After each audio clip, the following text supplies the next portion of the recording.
परम दयाल अनंत सुख सम्राट आदि सदगुरु सर्व आत्माओं के सदगुरु सर्व सृष्टि के सदगुरु सुखराम जी महाराज ने धन्य हो धन्य।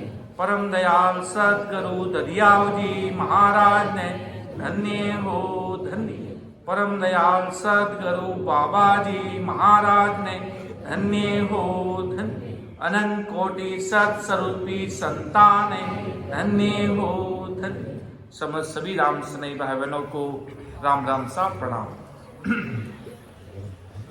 महाराज का परम दयाल सदगुरु जी महाराज के अणबे वाणी से परम पिस्तावा ग्रंथ चल रहा है, जिसमें महाराज अपन सभी राम स्नेही भाई बहनों से यही अपेक्षा रखते हैं, यही आशा रखते हैं कि मेरे जो हृदय के कमलों में विराजमान राम स्नेही भाई बहन सभी सूरवीर रहेंगे, भक्ति करेंगे और पछतावा करेंगे तो राम जी की भक्ति का करेंगे। कि आज भजन नहीं हुआ उसका पछतावा करेंगे।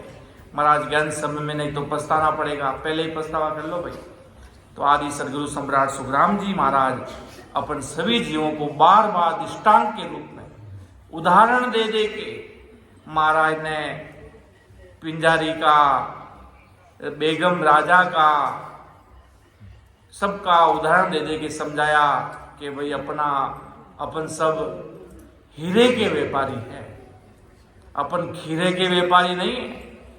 अपने महाराज की भक्ति हीरे के व्यापारी वाली भक्ति, छोटी मोटी भक्ति नहीं है कोई संसार की। अपने राजयोग की भक्ति अर्थात सतसुख साहिब की भक्ति है, अर्थात परमात्मा राम जी महाराज के ये भक्ति है।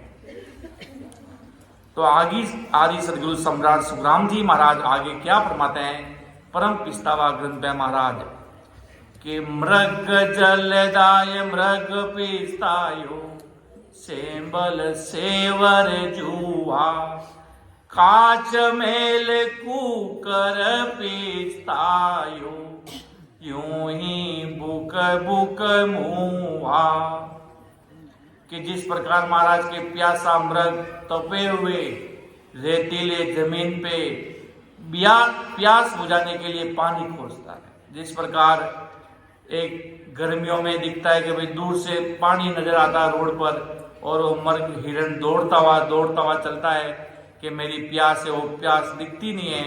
महाराज के वो उसको ऐसे नजर आता है गर्मी की वजह से पानी आगे रोड पे इकट्ठा है, वहां पर वो साइंस का लॉजिक होता है महाराज के। पर वो हिरण ये समझता है कि आगे रोड पे पानी और दौड़ता रहता पर उसमें पानी उसको नजर आता नहीं, प्यास उसकी बुझती नहीं। तो उसे जमीन पे या खड़ा है, वहां से कुछ अंतर पर जमीन नहीं दिखती, जमीन की जगह पानी दिखता है। वो पानी नहीं, वो मृग नहीं समझता, और न समझने के कारण और प्यास बुझाने की जरूरत होने के कारण पानी की प्यास बुझाने के लिए पानी के सामने दिखने वाले भाप को असली पानी समझकर नजदीक पहुंचने के लिए दौड़ता है। कितना दौड़ता, बार दौड़ता रहता महाराज के असल पानी के पास पहुंच नहीं पाता। जैसे ही महाराज के जैसे दौड़ता वैसे दिखने वाले पानी जहां से दौड़ रहा है वहां से उतरने की अंतर पे दिखते रहता।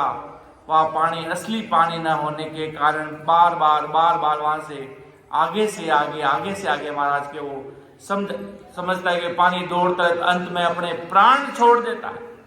महाराज के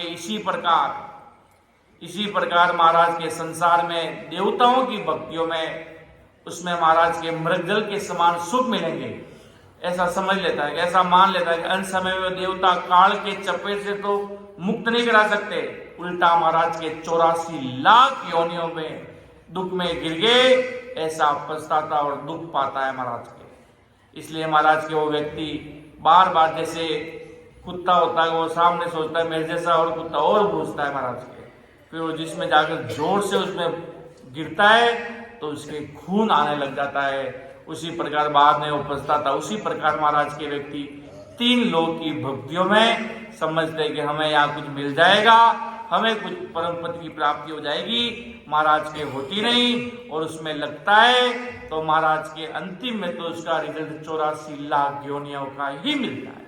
और कोई महाराज की जल्दी मिलता। महाराज ने हिरण का एग्जाम्पल दिया, कुत्ते का एग्जाम्पल दिया, जिस प्रकार कांच के सामने वो देखता है, उसको भौंकता है कि सामने मेरे जैसा एक और कुत्ता बैठा, और सामने फिर अंत में उसके जाकर जोर से उसमें मार खाता है, वो कांच तोड़ देता, खुद के भी लगती है और अंत में ना कोई सामने होता है और बाद में वो पछताता है कि काश नहीं था ये। इसी प्रकार महाराज ने उदाहरण देकर समझाया कि भाई अन्य भक्तियों में व्यक्ति लगता है कि इससे मुझे कोई सुख प्राप्त होंगे, मुझे कोई अमर देश में जाने का कोई भेद मिल जाएगा, मुझे काम हो जाएगा, मेरा आवागमन का रोग मिट जाएगा, परंतु महाराज के उसमें वो अमर देश का सुख देने वाला पराक्रम होता नहीं, परमात्मा मिलते नहीं, इसलिए महाराज के वो पछताता है कि कागर फोड़ चली गर रीति पिस्तावे पिनहारी खोयो द्रव जलम यूं हार्यो ज्यों जुआ खेल जुआरी।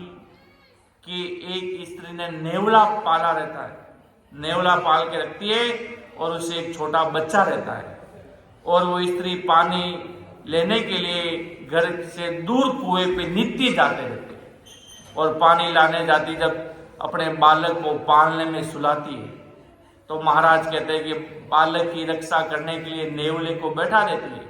नेवला बच्चे की रखवाली भी करता था, जब बच्चा उड़ता और रोता था तब उसके पालने की डोरी खींचकर उसे खिलाता था, सुलाता था।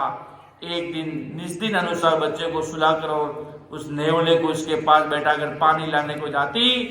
उसके चले जाने के बाद एक असली भयंकर नाग बच्चे के पालने में घुसने लगता है और नेवला बालक की रक्षा के लिए उस नाग से लड़ता है और उस नाग से टुकड़े टुकड़े कर मारता है और बच्चे की जरा सा भी धक्का न लगने देता, बचाता है। महाराज के इसी प्रकार खुशी से वो नेवला बच्चे के माँ को, बच्चे को जरा सा भी धोखा नहीं हुआ ये बताने पर बच्चे की माँ आने वाला रास्ते पर बैठ जाती है। कुछ समय के बाद पानी की गागर लेकर बच्चे की माँ लौटती है तो बच्चे के माँ नेवला के खून की लतपता दिखता है और बच्चे की माँ बच्चे के मोह के वश में होने के कारण ये सोच लेती है नेवले ने मेरे बच्चे को मार डाला, और इसलिए वो खून से लथपथ हुआ। आगे पीछे का कोई विचार नहीं करती, पानी से भरी हुई गागर नेवले पे जोर से पटक देती है, जिससे नेवला जगह पर ही मर जाता है और पानी से भरी हुई गागर भी फूट जाती है और घर में रोते रोते घुसती तो आगे बालक मस्ती में खेलता दिखता है और टुकड़े टुकड़े हुआ नाग मरा हुआ पड़ा दिखता है, जिसे नेवले ने अपनी पूरी ताकत लगाकर बच्चे को बचाया, उसे बिना विचार से मैंने मार डाला, इसलिए पछताने लगती है महाराज के। इस प्रकार जगत के नर नारी काल से मुक्त करने वाले संतों को कोसते हैं, दुख देते हैं, भारी निंदा करते हैं, यहाँ तक कि किसी संत को जान से भी मारने तक उड़ जाते हैं, परंतु वे नर नारी अंत समय में नरक में डालने वाले काल के क्रोधित दूत देखकर भयंकर घबराते हैं और काल से बचाने वाले संत को दुख, दया और कोस, निंदा की, जान से मार डाला, उनको नहीं माना, इसलिए वो पछताते हैं। जुआरी जुआ क्या खेलता उसे हुए में हार जाता है, घर का धन पत्नी पुत्र दांव पे लगाता है और अंतिम में धन पत्नी पुत्र गमा देता है। इसी प्रकार महाराज के गरज वाली वस्तुएं हाथ से निकल जाती और सभी वस्तुएं निकल जाने पे पल पल पछताता। इसी प्रकार महाराज के नर नारी 84 लाख योनियों के जुल्म में सह कर मिला हुआ अमोलक मनुष्य थे। वेद, व्याकरण, शास्त्र, पुराण और राम जी को छोड़ के, अर्थात सतसंग साहिब परमात्मा राम जी महाराज की भक्ति को छोड़कर अन्य देवी देवताओं में व्यक्तित्व करते हैं, फिर भी 84 लाख योनियों से मुक्त नहीं होता महाराज की, इसलिए वो व्यक्ति पछताता है। बाद अंत में पछताने की सिवाय कोई चारा महाराज के बचता नहीं और महाराज के फिर काल उसे घसीट कर ले चलता है के परे मूलक पंक्ति पिस्तायो मेरो मीतन कोई दूर दिशांतरे ओ घट घाटा संगवी एक न दोई, कि जैसे परदेश में जाकर मुसाफिर अपने मित्र हितैषी कोई न नजर आने के कारण पछताता है। अब वो लौट कर अपने देश जाए तो रास्ते में बड़े बड़े पहाड़ियां, बड़े बड़े जानलेवा जानवर, बड़े बड़े सागर सामने नजर आते हैं, साथ में एकांत से भी दूसरा कोई साथ देने वाला नहीं होता। ये जानकर वो भारी पछताता है। इसी प्रकार महाराज के नर नारी मनुष्य देह छूट जाने के बाद काल के देश में अटकते 84 लाख योनि में पड़ते। ऐसे महादुख के 84 लाख योनियों से निकलने के लिए संत चाह कर भी मदद नहीं कर सकते। अकेले कोई 84 लाख योनियों में सभी दुख भोगने पड़ते। तब वो नर नारी मनुष्य देह कर्मों में भोगों में राम जी को छोड़कर अन्य देवी देवताओं के भक्ति करने में समय गंवा देता। फिर महाराज के पछताता। कहते ना, संत अपनी अंतिम सांस तक अपनी सहायता करते हैं। संत बहुत बड़े दयालु होते हैं। वो जीवन भर संत से लड़ता है, पर संत बहुत बड़े दयालु होते हैं। संत उस पर दयावान होते हैं, इसलिए कहते हैं परम दयाल। हर संत परम दयाल, अनंत सुख सम्राट, आदि सदगुरु, सर्वात्माओं के सदगुरु, सर्व सृष्टि के सदगुरु सुखराम जी महाराज, सब संत जन बहुत बड़े दयालु से दयालु। कहते भाई मेरा तो कुछ बिगड़ना नहीं है, मेरा काम तो सब कुछ ससुर साहेब परमात्मा अर्थात राम जी महाराज कर रहे हैं कि करणहार ईश्वर है ज्ञान, सब कुछ परमात्मा राम जी महाराज कर रहे हैं, सदगुरु साहेब कर रहे हैं महाराज के। दया तुम्हारी आवे सुन ली जो सब लोई, सत स्वरूप की भगत बिना रे फंद पड़े सिर भारी। इसलिए महाराज कहते पूरी दुनिया के व्यक्तियों पर, आज संसार में कितने सारे लोग जो भक्ति नहीं करते और महाराज की भक्ति से कोसों दूर है, तो महाराज के वन समय में पछताते हैं। उन ऐसे जीवों पर आदि सदगुरु जी महाराज के मुझे दया आती है। क्यों बड़े बड़े संतमान पुरुषों के भाई काल खा जाएगा, काल ये बहुत बड़ा भयानक है, ये सब जीवों को खा जाता, छोड़ता नहीं महाराज, ये तिल तिल का लेखा करता है। तो आगे महाराज साहब क्या फरमाते हैं कि ठगा ठग्यो मुसाफिर रूणो, द्रब संज्यो में खोयो, झूठ कपट कुमता ठगलीनो, काम विषे रस बोयो। के महाराज के मुसाफिर आयुष्य भर द्रव्य संचय करता है, मुसाफिर में निकलता है। उस मुसाफिरी में महाराज के उसको कोई भी प्रकार का महाराज के जन्म पर संचित किया हुआ धन ठग ठग कर लेता है। ठगे जाने पर यानी धन गंवा देने पर मुसाफिर मायूस होता है, रोता है, दुखी होता है। इसी प्रकार महाराज के जीव को झूठ यानी कुटुंब परिवार धन राज के मोह ममता के कपट यानी गर्भ में करार किया, उस राम जी को छोड़कर अन्य देवी देवताओं की भक्तियों में कुमता यानी नरक में डालने वाली नीच से नीच कर्म करने वाली मदी ने काल के मुख में डालने वाला काम तथा पांचों विषय वासनाओं ने ऐसे न्यारे न्यारे प्रकार के ठगों ने मुश्किल से पाए हुए मनुष्य तन रूपी धन को ठग लिया।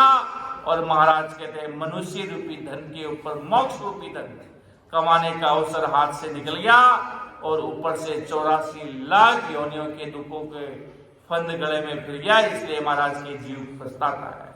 इसलिए महाराज के अपन को पछताना नहीं, अपन को इतना बड़ा आज गुरु शरणा मिल गया, इतने बड़े केवली भगवंत के लिए अपन को ज्ञान देने के लिए इस राम नाम की गंगा को इस धरती पर लाने वाले तो अनंत आदि काल महाराज के सनातन धर्म से अनादिकाल से महाराज का गुरु धर्म चल रहा है। आज अपन कहते हैं आदि सदगुरु जी महाराज तो एक सत्ता को प्लेटफॉर्म बनाने के लिए आज अगर बड़े बड़े संतमान पुरुषों को देखते हैं, हुए अपना उद्धार जरूर किया, बहुतारी हुए, अवतारी हुए, खुद भी परमोक्ष में गए।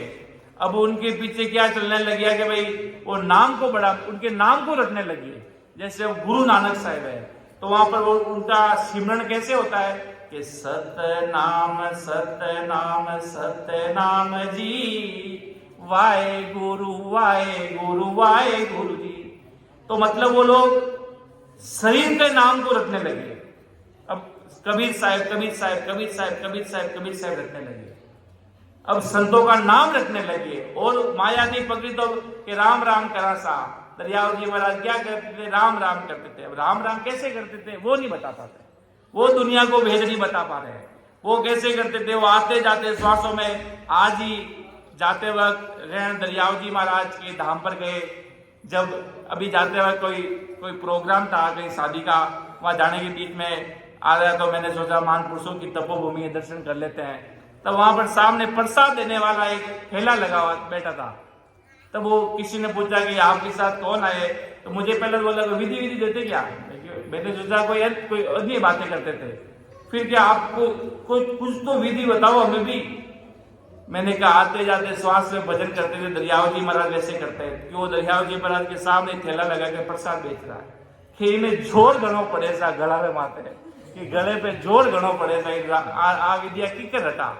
मैंने कहा दरियाव जी महाराज इतने बड़े महापुरुष हुए, मैंने कहा इतने बड़े प्रहलाद जी हुए कि उन्होंने ऐसे ही रटा राम राम राम राम, तो उनको क्या गति हुई? उनका मतलब राम नाम का गया तो ऐसा नहीं, 14 बार इंद्र पद पायो हुओ मकड़ो कृष्ण बतायो। मतलब इंद्र पदवी भी कितनी बड़ी पदवी है, 33 करोड़ देवी देवताओं का राजा, पर महाराज के भक्ति के आगे वो जीरो है। ससुर के भक्ति के आगे वो लोग जीरो है। तो हो के पैसा मारे गला मारे जोर पड़े और राम राम रटू तो मारे गला में अब की कर मैं करूं, मैं क्यों जोर पड़े जरा वो कंठ काल आए दबाए कि तो भारी जोर पड़ी। भाई जोर महाराज की याद रखो, वो काल आकर कितना भारी जोर से मारेगा, उससे तो ज्यादा जोर नहीं लग रहा है। इतना तो एकदम जब वो प्रेम लग जाता, जब तो चीज समझ नहीं आती ना, तब तक महाराज के उसको भारी ऐसा दिक्कत प्रकट हो जाती है कि भाई कैसे करूं क्या नहीं करूं। तो महाराज के तब उसने दूसरे का उस पास साथ में चला गया तो मुझे विश्वास लग रहे कि नहीं। मैं तो कहा भाई हम सब राम से नहीं भाई बहन है, महाराज की भक्ति करते हो कि मैं भी सुखराम दास जी महाराज मतलब सुखराम जी महाराज दरियाव जी महाराज को मानता हूँ। मैंने कहा बढ़िया भाई, अगर मोक्ष में चलना होगा तो बराबर आते जाते श्वासों की कल अपनानी होगी, इसको बराबर तुम निरंतर भजन करोगे। और हम वो के प्रसाद भेज रहा था तो कि आपको लो मेरी तरफ से, आप इतना बड़ा ज्ञान बताते हो मेरी तरफ से फ्री में लो। मैंने कहा तू फ्री में मत दे, मैं तुझे फ्री में देता हूँ लीला समय। मतलब लोगों की बातें संसार समझ नहीं पाता है सदगुरु साहिब के ज्ञान को। वो क्या सोचे कोई आए होंगे संतवन को मैं भेंट कर दूं, ये वो आती चकली वगैरह वो कुछ भेजने वाली जो मकर संक्रांति को बनाते हैं, वो कह आप ले जाओ आपको मेरी तरफ से भेंट, आओगे बाद इतना भारी ज्ञान लो मेरी तरफ से। मैंने कहा मुझे इसकी जरूरत नहीं, तुम भजन कर लोगे, ये राम जी महाराज को भेंट हो जाएगी सदगुरु साहिब को।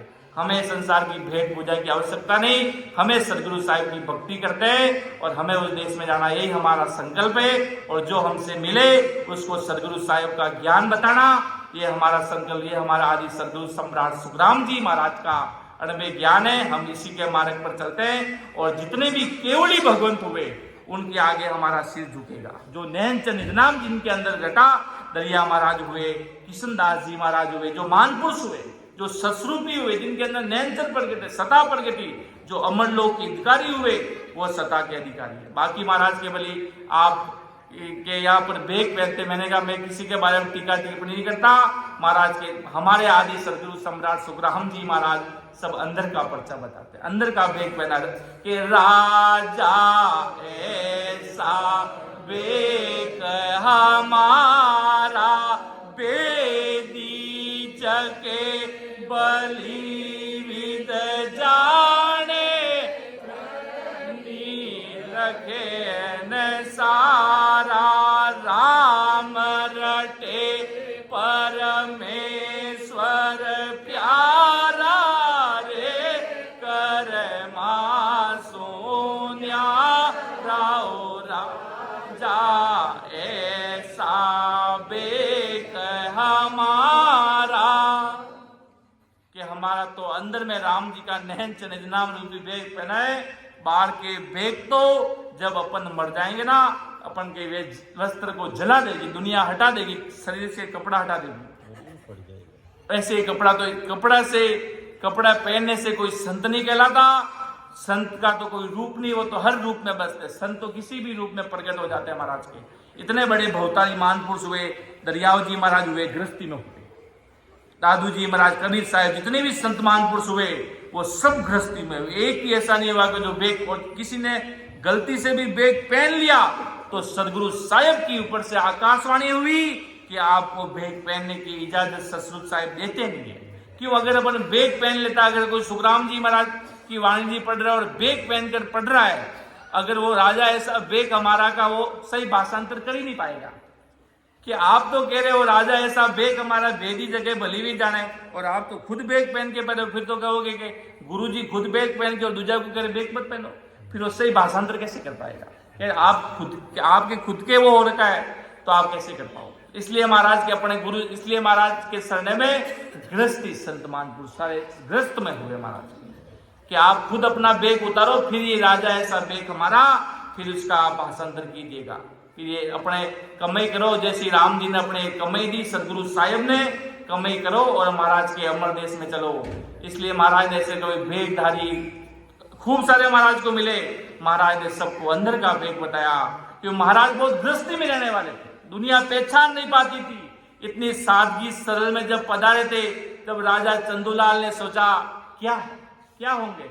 अब अगर कोई बूढ़े बुजुर्ग लोग आ जाए, जैसे बड़े बड़े केवली भगवंत हुए, एकदम साधारण वेश में, कोई मतलब कोई कमंडल नहीं, कोई अलग से कोई झोला नहीं, किसी बाबा की इतनी बड़ी झोली होती है और साथ में पानी पीने के बर्तन अलग, थालियाँ अलग, वो अलग, फलाना अलग, सब अलग, एकदम अलग रूप से दृश्य देने का कोशिश करते हैं। तो महाराज के वो कुछ अपना अलग ही ज्ञान प्रकट करते हैं, अपने आप को वो इन चीजों से बड़ा मानने लग जाते हैं। महाराज के वो समझ नहीं पाते, इसलिए वो राजा चंदूलाल जब महाराज से मिला तो दंग रह गया कि कौन अभी अगर क्या जाए कि भाई संत आए तो व्यक्ति के अंदर राजा अभी मुख्यमंत्री को बोले कि बहुत बड़े संत है, मुख्यमंत्री जी कहेंगे ये कैसे संत है? न तो इनके पास कोई कमंडल, न कोई बेगदारी, न कोई पीछे चाकर, न कोई सेना, न कोई कुछ राजा, कुछ है ही नहीं कोई ठाट बाट, ये कैसे संत हो सकते हैं? महाराज ने इतनी सी बात राजा ने महाराज को देखते ही पहले ही गलत फहमी दिमाग में सेट कर ली कि भाई मारवाड़ के कोई बहुत बड़े संत आए। फिर महाराज ने सोचा होगा, वो राजा ने सोचा कोई संत होंगे छोटे मोटे। जब महाराज ने चर्चा वार्ता करनी शुरू की, वो कृष्ण जी का भक्त था, राजा चंदूलाल कृष्ण जी का भक्त था, और उसने खूब सारी बड़ी बड़ी बातें बताई, खूब सारी बड़ी बड़ी बातें बताई। फिर महाराज ने कहा सदगुरु साहिब से बड़ा कोई नहीं है राजा, वो कुछ भी कहता महाराज उसके ऊपर दो लाइनें ऊपर ही बोलते। फिर उसको मालूम पड़ गया ये कोई साधारण पुरुष नहीं है जी, ये कोई सत्ता के अधिकारी है जो आज अनंत जीवों को उद्धार करने के लिए इस धरा धरती पर आए हैं। और ये सम्राट सदगुरु सुखराम जी महाराज है, इस सत्ता को चलाने के लिए सतगुरु साहिब परमात्मा ने इनको दे धरा कर धरती पर अवतार देकर भेजा। इतना पता चल गया राजा को, जब महाराज की जब वो कहते ना बोली में पता चल जाता है इंसान का लेवल कहाँ तक पहुंचा हुआ है। वास्तव में चर्चा वार्ता में भी पता चल जाता है कहाँ तक वो पहुंचा हुआ है। उसी प्रकार की कोई 3 लोग का बात करेगा, वो 3 लोग तक की बात करेगा, वो कहेगा ऐसी साधना, ऐसे जप, ऐसे तप, तो मतलब वो 3 त्रिगुण माया होने काल तक है। जब वो अलग बात बताई महाराज, वो सब बातें बताई कृष्ण जी की, महाराज के सदगुरु साहिब बड़े, फिर उसको मालूम पड़ गया कि बार बार विनती करूं सांबर जो गुरुदेव, परम धाम की मजावसी जगे बताओ भेद। कि बार बार विनती करूं सांबर जो गुरुदेव, अरे परम धाम की मजावसी जगे बताओ भेद बैठो। अब अमर लोग जाना, राजा ने कहा मुझे भी महाराज अब आप मुझे सारे भ्रम हटा दिए। वो कहता था नदियों का त्रिवेणी संगम होता है, वहां नहाने जाते हैं महाराज के, मेरे त्रिकुटी में यहाँ त्रिवेणी संगम हो रहा है, तू बाहर की बातें कर रहा, सब मेरे अंदर है सारी चीजें। तू बाहर का बैग पहन रहा, अंदर मेरे तिलक रूपी अंदर में लगा है सदगुरु साहिब का, परमात्मा का, महाराज के अंदर नैनचनी नाम रूपी पराक्रम है अंदर, तू बाहर की चीजों में मत भ्रमित हो राजा। और राजा ने महाराज की एक एक शब्द को विचार किया, उसने एक एक चीज को परखा, और फिर उसको मालूम पड़ गया ये कोई साधारण पुरुष नहीं है, बहुत बड़े महापुरुष है, सत्ता के अधिकारी है, इनके पास पराक्रम है नैनचनी नाम का, कोई साधारण पुरुष नहीं है। तब राजा ने महाराज के आगे सिर झुका दिया तब राजा ने कहा कि भाई मैं ऐसे कौन सी संत की शरण में जाऊं। तब महाराज ने कहा उन संतों के अंदर क्या मतलब लक्षण होंगे कि उनको मानो कि ये सत्स्वरूपी संत है। कि महाराज ने उनको पहले तो महाराज ने उनको बताया उनके अंदर नयनचर निधनाम रूपी सता होगी, उनका परमात्मा के प्रति 100% प्रेम होगा, अटूट समर्पण होगा, भाव होगा, कोई अन्य भक्तियों में वो नहीं रहेंगे, वो पूरे सदगुरु साहिब की भक्ति में रहेंगे। नैन से निजनाम होगा, उनका ध्यान त्रिगुटी में लगेगा। क्यों संतों की परीक्षा में वो कहते ना, त्रिगुटी लांगे जो सादरता संत बाजे चे। जो त्रिगुटी में जिनका ध्यान जानता है, जिनका ध्यान लग जाता है, वो संत की पदवी लगती है उनको। ऐसा महाराज अपने अनवे वाणी में फरमाते हैं। साहिब जी महाराज ने भी अपने परवाना में, अमर लोक के परवाना में फरमाए गए, त्रिगुटी लांगे जो साध बाजे, अर्थात संत बजते उनकी। तो महाराज के उनकी त्रिगुटी में ध्यान लगेगा। एक नैन चंद इनाम ससुरूपी तनधारी सदगुरु की पहुंच बताई महाराज ने। ऐसे ऐसे उनके नैन उलटकर पट लगे, दे अदर ठहराई, ऐसी स्थिति होगी। महाराज के पतिव्रता धर्म से सदगुरु साहिब के शरण में होंगे, किसी अन्य हेल वेल कोई मायावी भक्ति नहीं होगी। ऐसे शरण में जाना पड़ेगा तुझे राजा। ऐसे लक्षण बताए सदगुरु की संत के महाराज ने। तब का तत्व रूपी गुरु की निज मेरे भाई, शीसे नाव प्रगटे निज नाव भाई। तत्रूपी सदगुरु मतलब नैन से निधनाम बताना, तनधारी सदगुरु। उस शरण में जाएगा राजा तो तेरे अंदर नैन से निधनाम प्रकट हो जाएगा। अर्थात परमात्मा के देश में जाने का जो नैन से निधनाम रूपी खाना, वो तेरे प्रकट हो जाएगा। वही तेरे अंदर तेरा मार्गदर्शन करेगा। महाराज के तनधारी सदगुरु भी कर दिया और नैन से निधनाम प्रकट भी कर लिया। अब तनधारी सदगुरु तो धाम पधार गए, शरीर छोड़कर चले गए सतस्वरूप साहिब के देश में। अब वो नैन से निधनाम जो शरीर में प्रगटा, वही आपका आगे से आगे मार्गदर्शन करेगा। आज शरीर से अपन किसके साथ कितने दिनों तक रह सकते हैं। आज अपने साथ महाराज भी रहे तो 90 साल तक की धरती पे रहे। दरियाव जी महाराज रहे तो भी वो 80-70 साल तक ऐसे सुनने में आता रहे। बड़े बड़े संत अपनी आयु पाकर आए। राम जी परमात्मा ने जो उम्र देकर भेजा, वो इस संसार में रहे। वो कितने दिनों तक रहे, कुछ समय था, कोई लिमिट था। पर महाराज के नैनचर का कोई समय नहीं है। महाराज के अनंत इस समय तक ये साथ रहेगा। आप अगर नैनचर को भूल सकते हो, पर नैनचर आपको नहीं भूलेगा। महाराज के नैनचर के मेरे अंदर ऐसा पराक्रम है, मैं उस जीव को कभी छोड़ नहीं सकता। वो कहते ना, अपन परमात्मा को भूल सकते हैं पर परमात्मा अपन को नहीं भूल सकते। अपन को वो कभी नहीं, अपन को लेकर जाएंगे। महाराज ने कहा जतन करूं वो बात, संग कर ले में जाऊं, सुखराम ईशिया देवाल है, अरे है कोई लेवन हार, अमर लोक ले जाओ सू, जा में फेर न फार। महाराज के इतना महाराज के वो व्यक्ति लग जाता है सदगुरु साहिब के शरण में, पूरा समर्पण भाव देकर, पूरा निजमन से महाराज के लग जाता है, तो महाराज के उस दुनिया में उसको कोई हरा नहीं सकता। और बार बार परम पिछतावा करने बाद नए जीवों के लिए महाराज बात फरमाते हैं कि भाई देखो, तुम पछतावा करोगे, तुम रोओगे, मुझे तुम्हारे ऊपर दया आती। बड़े बड़े संत मान पुरुष मतलब वीरे वैराग हो जाते थे, मतलब दुनिया को देखकर। हमारे सदगुरु बाबा जी महाराज को देखते थे, वो राम से नहीं कहते थे कि जब टालनपुर में विराजते थे तो उनकी आंखों में से आंखों की नदियां बहने लग जाती थी। आंखों तो कहते थे उनको मतलब दया आती थी संसार के लोगों पर, कि उनकी बात मानते नहीं थे और उनकी निंदा करते थे। निंदा करने से कि मेरा तो कुछ, संतों का कुछ नहीं बिगड़ता, संतों के तो और कर्म कट जाते हैं महाराज के। अपन सुनते हैं गुरुवाणी में सब संतों के मुखारवन से कि कोई संतों की निंदा करे तो उसके कर्म, अपने कर्म उस पर चढ़ जाते हैं, उस अपने कर्म उतर जाते हैं। तो महाराज के उस संतों को दया आती है। अपन देखते ना, भजन कर लो, कितना कहते हैं प्रेम से भाव से। अगर भजन नहीं कर पाए तो अपन हार जाएंगे ये मनुष्य दे। अपनी संतों का तो कुछ नहीं बिगड़ेगा, संत मान पुरुषों का तो आज तक कुछ नहीं बिगड़ पाया। ऐसा कौन संत हुए?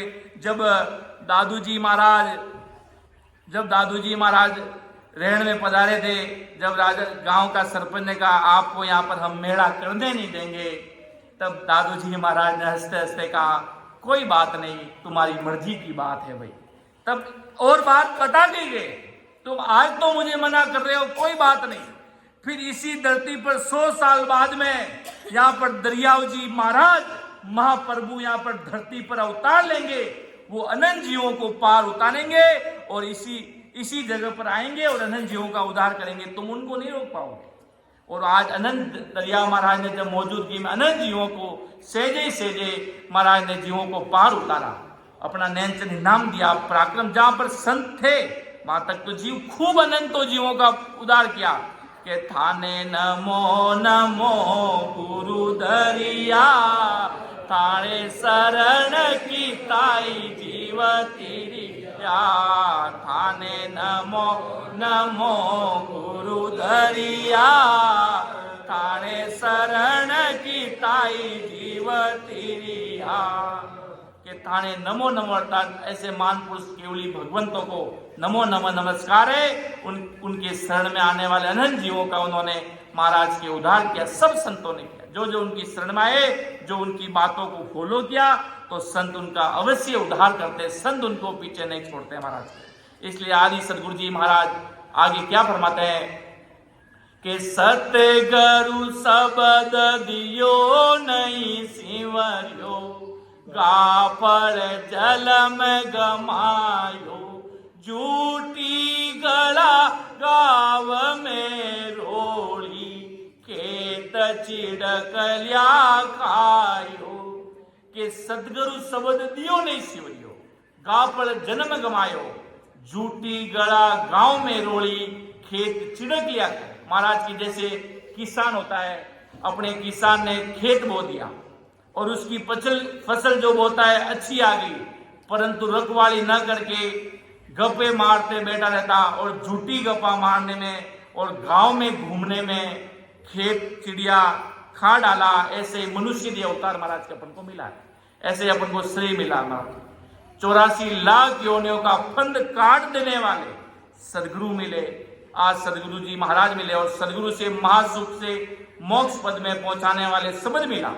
ऐसे सभी लोग जुड़ जाने के बाद भी नाम का सुमिरन नहीं किया, नैनचंद नाम को रटा नहीं, भाव प्रेम प्रीत से लगे नहीं महाराज के, और उस शब्द के सुमिरन में गाफिल रहकर अपनी मौज मस्ती में अपने मस्ती में मस्त रहकर महाराज के अपनी मस्ती में मस्त रहो, कोई चिंता नहीं, पर महाराज के भजन के साथ भक्ति हो रही है। बराबर आते जाते श्वासों में हम सिमरन कर रहे हैं, जैसा समय मिल रहा है महाराज के हाथ काम मुख राम, हृदय सांची प्रीत, दरिया ग्रह संत की आई उत्तम रीत। महाराज के सिमरन करने का कोई समय नहीं होता। एक समय होता कि भाई जैसे बड़े बड़े संत होते हैं, सुप्रभात वेला में भजन में लग जाते हैं, भाई थोड़ा शांत वातावरण होता है, खाना भी खाया हुआ पच जाता है, एकदम शरीर बॉडी अलर्ट होती है, नींद भी पूरी ले चुके होते हैं, कोई थकान भी रहती नहीं। इसलिए सुबह के समय को महाराज ने उत्तम बताया। सब संतन सुबह में भक्ति करते थे, सुबह जल्दी उठ जाते थे, 2-4 घंटे भजन करते। आज अपन भी ऑनलाइन सिमरन में खूब सारे संजन राम जनी भाई बहन भजन करते हैं, ऐसे भी अपने घर पे बैठकर सिमरन करते हैं। तो सुबह का समय सभी संतमान पुरुषों ने उत्तम ही बताया। बाकी तो महाराज के सिमरन की वेला किसी का बागन को काम, जब लेते सुखराम की तभी ले संभाल। सिमरन की कोई वेला नहीं, सिमरन करने का कोई समय नहीं है महाराज के। जब भी आपका मन लगे कि आज बढ़िया रविवार है, बढ़िया इवनिंग का शाम का समय है, 2-3 घंटे बढ़िया अपने घर पे सिंगार कहीं भी बैठकर कहीं अच्छा आपका गीदा बिछा लो, जहाँ पर बैठना है बढ़िया आराम से दरवाजा बंद कर दो। अपने घर पे भी कोई भजन करने वाले कोई इच्छुक हो तो उनको भी पास बैठा दो, चलो भाई आओ आज बैठकर अपन। कोई कहना लोग वीकेंड बनाते हैं कि भाई आज वीकेंड है, बाहर चलो घूमने के लिए। हाँ चलो वीकेंड बना ही लिया, चलो घूम भी लिया, भजन भी तो कर लो भाई। भजन करना क्यों छोड़ दो? महाराज ने कोई मना थोड़ी किया। खाओ पीजो खर्चीजो, अधर्म तजीजो धर्म से जीजो, सिमरन सौदा कर लीजो महाराज के। तुम्हें जो अच्छा पकवान बनाकर खाना है खा लो, जो अच्छा वेजिटेरियन बनाना खाना खा लो, पर महाराज के जैसा घूमना जा अच्छी जगह तुम्हें जो तुम्हारी नॉलेज के लिए तुम्हें अच्छा लगता है घूमो, पर महाराज के साथ साथ भजन करो महाराज। क्यों? भजन करने से अपना सब काम अच्छा लगता है। वो कहते हैं भजन करते जब सब अच्छा लगता है कि देखो भाई संत आए भी है, भजन भी करते हैं, 2-2, 3-3 घंटा बैठ के भजन भी करते हैं। हम कहीं बाहर कॉलेज के टूर से घूमने गए थे, तब हमें वहाँ पर हम सुबह हम 1 घंटे बैठ कर भजन करेंगे, फिर घूमने चलेंगे अपन। तब वो टूर मैनेजर कह रहा है तू भाई घूमने आया है या साधना करने आया है यहाँ पे? कि हमारा भाई समय है भक्ति करने का, और उन मूर्खों को समझ में तो आता नहीं है। अपन जैसे ऐसे भजन करते हैं, वो समझ नहीं आता, उसकी मतलब वो नकल निकालते हैं कि राम राम नहीं कर रहे, राम राम राम राम ऐसे करो। ये कौन सी क्रिया है? अब उनको पता नहीं। फिर मैंने कहा, हम उनको थोड़ा समझाने का प्रयास किया। मैंने कहा हमारे 4 राम है, तुम्हें जो महाराज ने बताए, जो हम चौथे राम की भक्ति के दूसरे सब अच्छी बात है, चौथा राम, अब आप मुझे 5वां राम मिल गए हो यहाँ पे। इतनी मतलब दुनिया की बातें हजार है, मतलब दुनिया समझ नहीं पाती। गोल मतोले में मतलब दुनिया अपने बातों को उतार कर रखने की कोशिश करती है। तुम क्या कर रहे हो, हम मौज मस्ती की उम्र है, आओ घूमो फिरो। महाराज के घूमना फिरना कोई गलत बात नहीं, जो आपको अच्छी लगे, घर परिवार फैमिली के साथ जाइए, आइए, सब कुछ कीजिए, साथ साथ में राम सुमिरन कीजिए। क्यों नानक नाम जाज है, रटे सो उतरे पार। और महाराज कहते हैं कि भाई बड़े बड़े महापुरुषों ने तो सब चीजों का निचोड़ निकाल कर दरिया महाप्रभु ने बता दिया कि भाई के सकल ग्रंथ का अर्थ है, सकल बात की बात, दरिया सिमरण राम को कर लीजिए दिन रात, दरिया कर लीजिए दिन रात। इसलिए महाराज के सभी ग्रंथों का, सभी चीजों का सार एक राम जी के नाम को बताया। इसलिए अपन सभी को राम सुमिरन करना और इस महाराज के शरण में सूरवीरता से रहना है। आज अपन महाराज की सत्संग कर रहे हैं। आज अपने सदगुरु जी महाराज के गुरुद्वारे में बैठकर भक्ति भजन सिमरन सत्संग का सब राम सनई भाई बहन लाभ उठा रहे। आज अपना सतस्वरूपी संत समागम 2025 जो चल रहा है, जो जहाँ पर आज बाहर से आए हुए हमारे डॉक्टर साहब और अनंत हमारे परम आदरणीय सभी राम सनई भाई बहन जो हृदय में विराजमान सभी राम सनई भाई बहन आज सत्संग सिमरन का आनंद उठा रहे हैं। कल अंतिम दिवस उस सतस्वरूपी संत समागम 2025 का अपन सभी राम सनई भाई बहन भजन सिमरन सत्संग का लाभ उठा रहे हैं। ऐसे ही लाभ अपन जीवन भर महाराज के उठाते रहे, भजन सिमरन करते रहे। इसलिए कभी छोड़ना नहीं और महाराज के शरण में सूरवीरता से चलना है। तो महाराज के वो कहता है जहाँ घाट है वहाँ लाड है, जहाँ अपनी पकड़ मजबूत है वहाँ परमात्मा का ढेर सारा प्यार है, वहाँ परमात्मा की भारी अपन सभी पर कृपा है और उनकी कृपा से अपनी गाड़ी इस भवसागर से पार होगी। इतने शब्द कहते हुए मैं मेरे शब्दों को विराम दूंगा। परम दयाल अनंत सुख सम्राट आदि सदगुरु सर्वात्माओं के सदगुरु सर्व सृष्टि के सदगुरु सुखराम जी महाराज ने धन्य हो धन्य, अनंत कोटि सत्स्वरूपी संतान धन्य हो धन्य। राम सभा में राम जी राम राम। सभी को प्रणाम, सभी को राम राम साहब।